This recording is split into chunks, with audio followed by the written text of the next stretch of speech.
கர்த்தருடைய பரிசுத்த நாமம் மகிமைப்படுவதாக. இந்த நாளிலும் கர்த்தர் நம்மை அவருக்குள் பலப்படுத்தும்படியாய் நமக்கு தருகிற வார்த்தை ஏசாயா தீர்க்கதரிசன புஸ்தகம் அதனுடைய 53வது அதிகாரம் அதனுடைய 2-3 வசனங்கள். இளங்கிளையைப் போலவும் வறண்ட நிலத்திலிருந்து துளிர்க்கிற வேரை போலவும் அவனுக்கு முன்பாக எழும்புகிறார். அவருக்கு அழகும் இல்லை, சௌந்தரியமும் இல்லை. அவரை பார்க்கும்போது நாம் அவரை விரும்பத்தக்க ரூபம் அவருக்கு இல்லாதிருந்தது. அவர் அசட்டை பண்ணப்பட்டவரும் மனுஷரால் புறக்கணிக்கப்பட்டவரும் துக்கம் நிறைந்தவரும் பாடு அனுபவித்தவருமாயிருந்தார். அவரை விட்டு நம்முடைய முகங்களை மறைத்து கொண்டோம். அவர் அசட்டை பண்ணப்பட்டிருந்தார், அவரை எண்ணாமற் போனோம். கர்த்தருடைய பரிசுத்த நாமம் மகிமைப்படுவதாக. இந்த வசனத்தை கொண்டுதான் தேவன் தேவஜனங்களாகிய நம்மை இன்று அவருக்குள் பலப்படுத்துகிறார். தேவன் தேவஜனங்களாகிய நம்மிடத்தில் தம்முடைய இருதயத்தில் நம்மை குறித்திருக்கிற ஒரு வேதனையான ஒரு நிலையை தான் இந்த வசனத்திலிருந்து நமக்கு வெளிப்படுத்துகிறார். இயேசு கிறிஸ்துவின் பாடு மரணத்தை குறித்த தீர்க்க தரிசன வார்த்தைகளை ஏசாயா தீர்க்கதரிசியை கொண்டு தேவன் முன்னுரைத்த அந்த வசனங்களை தான் இப்பொழுது நாம் வாசித்தோம். இந்த வசனத்தில் இயேசு கிறிஸ்துவின் பாடு மரணங்களை குறித்து சொல்லப்பட்டிருக்கிறது. 10,000களில் சிறந்தவராயிருந்த அவர் விரும்பத்தக்க ரூபம் இல்லாத ஒரு நிலைக்கு சென்றதற்கு நானும் நீங்களும் செய்த நம்முடைய பாவங்கள் தான் காரணம். அவர் புறக்கணிக்கப்பட்டார், அவர் மனுஷரால் நிந்திக்கப்பட்டார், அவர் தூஷிக்கப்பட்டார், அவர் அந்த கோர சிலுவையிலே அவர் பலியானார். அவர் அனுபவித்த எல்லா பாடுகளும், அவருடைய துவக்கத்தில் அவர் அடிமையின் சாயலை எடுத்து இந்த பூமியில் மனுஷனாய் வந்த அதிலிருந்து அவர் முடிவிலே அந்த மரணத்திற்கு அவர் ஒப்பு கொடுக்கப்பட்ட பொழுது எல்லா பாவங்களையும் சுமந்து அந்த கோர சிலுவையிலே அவர் தொங்கின அது வரைக்கும் நீங்களும் நானும் பட வேண்டிய பாடுகளை தான் அவர் ஏற்றுக்கொண்டார். நம்முடைய பாவங்களின் நிமித்தம் நாம் அனுபவிக்க வேண்டிய அந்த நிலையை தான் அவர் நம்மீது கொண்ட அன்பின் நிமித்தம் அவர் ஏற்றுக்கொண்டார். யோவான் எழுதின சுவிசேஷம் 3:14 நம்ம பார்க்குறோம். தேவன் தம்முடைய ஒரே பேரான குமாரனை விசுவாசிக்கிறவன் எவனோ அவன் கெட்டு போகாமல் நித்திய ஜீவனை அடையும்படிக்கு அவரை தந்திரளி இவ்வளவாய் உலகத்தில் அன்பு கொண்டார். தேவன் நம்மீது பாராட்டின அன்பின் நிமித்தம் தம்முடைய சொந்த குமாரனே நமக்காக தந்தார். இவ்வளவாய் இந்த வசனங்களில் சொல்லப்பட்ட இவ்வளவு வேதனை காட்டிலும் அதிகமான வேதனையை அவர் தம்முடைய கடைசி நிமிடங்களிலே அவர் அனுபவித்தார். இவை எல்லாமே நம்முடைய ஜீவனை பாதுகாக்க. இன்னைக்கு நீங்களும் நானும் கிறிஸ்தவர்கள், தேவனுடையவர்கள், ரட்சிக்கப்பட்டவர்கள் என்ற அந்த அடையாளத்தோடு இருக்கவும், ஜீவனுள்ள தேவனை ஆராதிக்கவும், கர்த்தருக்காக வாழவும், அவருடைய வார்த்தையை ருசிக்கவும் நம்முடைய ஆக்கினையை அவர் ஏற்றுக்கொண்டதே காரணம். அப்படிப்பட்ட நல்ல தேவன், நமக்காக நன்மை மட்டுமே செய்கிற தேவன், நமக்காக தம்முடைய ஜீவனை கொடுத்த தேவன் இப்பொழுது நம்மை பார்த்து வேதனையோடு வெளிப்படுத்துகிற ஒரு வார்த்தை தான் நாம் அவரை அசட்டை பண்ணுகிறோம் என்கிற வார்த்தை. இதை அவர் வேதனையோடு தேவஜனங்களாகிய நம்மோடு கூட அவர் இந்த நேரத்தில் பேசி கொண்டிருக்கிறார். நம்முடைய வாழ்க்கையிலும் இதை கேட்கும் பொழுது நமக்கே ஆச்சரியமாக இருக்கும். எப்பொழுது நம்ம ஆண்டவர் அசட்டை பண்ணோம் அப்படின்னு நமக்கு தோணும். வேதத்தில் ஒரு வார்த்தை எழுதி கொடுக்கப்பட்டதே ஆனால் நிச்சயமாய் அது பொய்யல்ல.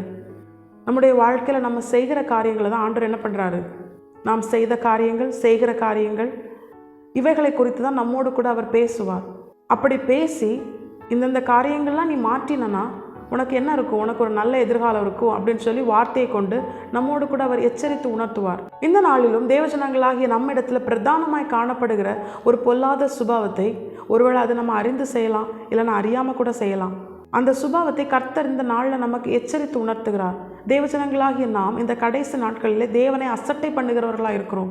இது அவரை மிகவும் வேதனைப்படுத்துகிற ஒரு செயல்.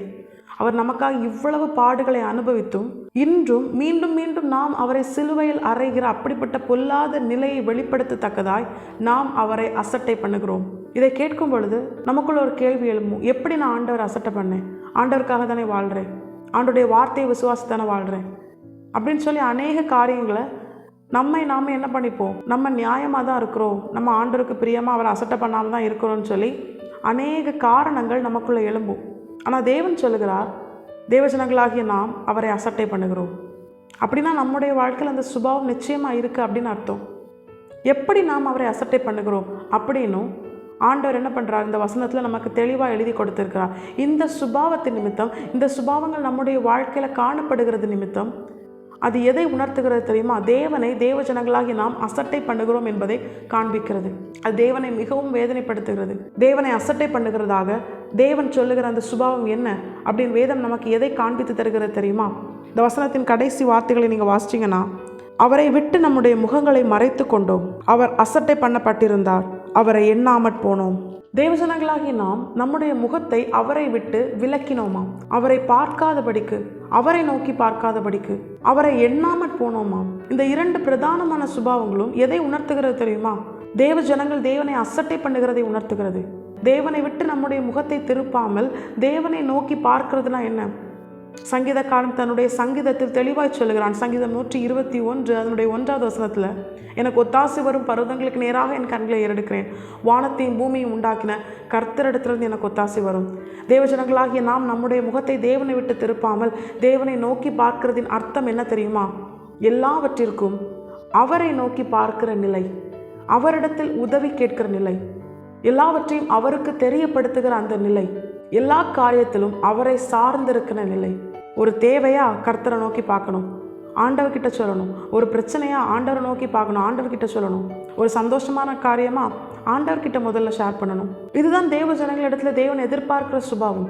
ஆண்டவரை விட்டு முகத்தை திருப்புற அப்படிப்பட்ட நிலையை வெளிப்படுத்துறதின் அடையாளமா நம்ம என்ன செய்யக்கூடாது? எல்லாத்துக்கும் மற்ற ஜனங்களை எதிர்பார்க்கக்கூடாது. மற்றவங்களுடைய உதவி, உலகம், மாமிசம், பிசாசு இவைகளை நாடி போகக்கூடாது.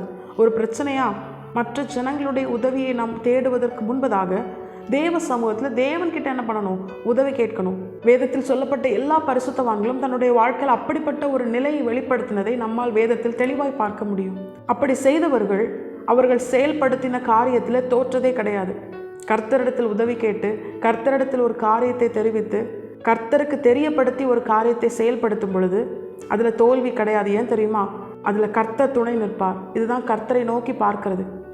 அவர் தம்முடைய முகத்தின் ஒளியை நம்மேல் பிரகாசிக்க பண்ணும் பொழுது எந்த விதமான அந்தகார வல்லமைகளும் அதில் கிரியை செய்ய முடியாது. அதில் தோல்வி இருக்காது. தேவ ஜனங்களை அவர் ஜெயம் பெற செய்வார். ஏன்னா அவர் சகலத்தையும் ஜெயித்தவர். தேவனை எண்ணாமற் போகிற அந்த சுபாவம் எதை வெளிப்படுத்துகிறது தெரியுமா? அவர் நமக்கு செய்த நன்மைகள், தேவன் நம்முடைய வாழ்க்கையில் எப்படியெல்லாம் நம்மோடு கூட இருந்து நம்மை நடத்தினார் என்பதை நாம் நினைக்காமல், ஒரு சின்ன பிரச்சனை வந்தோன்னா முறுமுறுக்கிறோம் தெரியுமா? ஒரு சின்ன பிரச்சனை வந்தோன்னா நம்ம என்ன பண்ணுறோம்? உடனே ஆண்டவரை விட்டு விலகி, ஆண்டவர் எனக்கு நன்மையே செய்யலை, அப்படிப்பட்ட ஒரு எண்ணம் கொள்ளுகிறோம் தெரியுமா? இதுதான் தேவனை எண்ணாமற் போகிறது. இஸ்ரவேல் ஜனங்கள் எகிப்திலிருந்து விடுதலையாக்கப்பட்டு கானான் செல்வதற்கு முன்பதாகவே ஒரு சின்ன சின்ன பிரச்சனைக்கு அவங்க என்ன பண்ணுவாங்க? உடனே முறுமுறுப்பாங்க. இது எதை உணர்த்துது? இதற்கு முன்பதாக அவர் வழிநடத்தின அவருடைய அன்பையும் அவருடைய நடத்துதலையும் அவர் செய்த நன்மைகளையும் நினைக்காத ஒரு பொல்லாத இருதயத்தை உணர்த்துகிறது. உணர்வில்லாத இருதயம் இருளடைந்து போகும். அதனால் என்ன பண்ண முடியாது? இதுவரைக்கும் தேவன் செஞ்ச நன்மைகளை நினைக்க முடியாது. அவர் நடத்தி வந்த பாதைகளில் அவர் எப்படியெல்லாம் நம்மோடு கூட இருந்து நமக்கு நல்லவராய் தம்முடைய வாழ்க்கையில் வெளிப்பட்டார் என்பதையும் நம்மால் நினைவு கூற முடியாது. இதுதான் அவரை எண்ணாமற் போகிற அனுபவம்.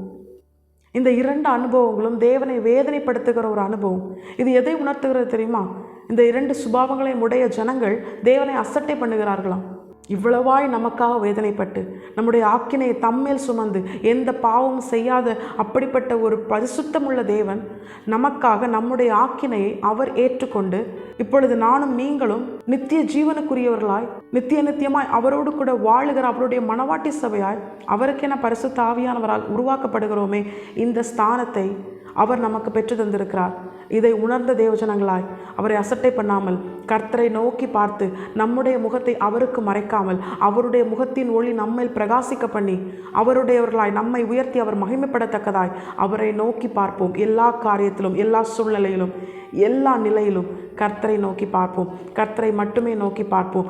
அவரை எண்ணிக்கொண்டே இருப்போம். அவர் செய்த நன்மைகள், அவர் நடத்தி வந்த பாதைகள், அவர் எப்படிப்பட்டவராய் நமக்கு வெளிப்பட்டார் என்பதை, அவருடைய அன்பு, வேதத்தில் அவரை அநேக விதத்திலே தேவனை குறித்து வெளிப்படுத்தப்பட்டிருக்கிறதை நாம் காண்கிறோம். இதெல்லாம் எதற்காக எழுதி கொடுக்கப்பட்டிருக்கிறது? வாசித்து அது நம்முடைய இருதயத்தில் தியானிச்சுட்டே இருக்கணும். அவரை குறித்து நம்முடைய நினைவு தேவனை குறித்ததாகவே இருக்கணும். அப்பொழுது நாம் பலப்படுவோம். இதுவரைக்கும் நடத்தினார், இனிமேலும் நித்திய ஜீவனில் கொண்டு போய் சேர்க்கும் வரைக்கும் நம்மை நடத்துவார் என்கிற விசுவாசம் நமக்குள் அதிகமாகும்.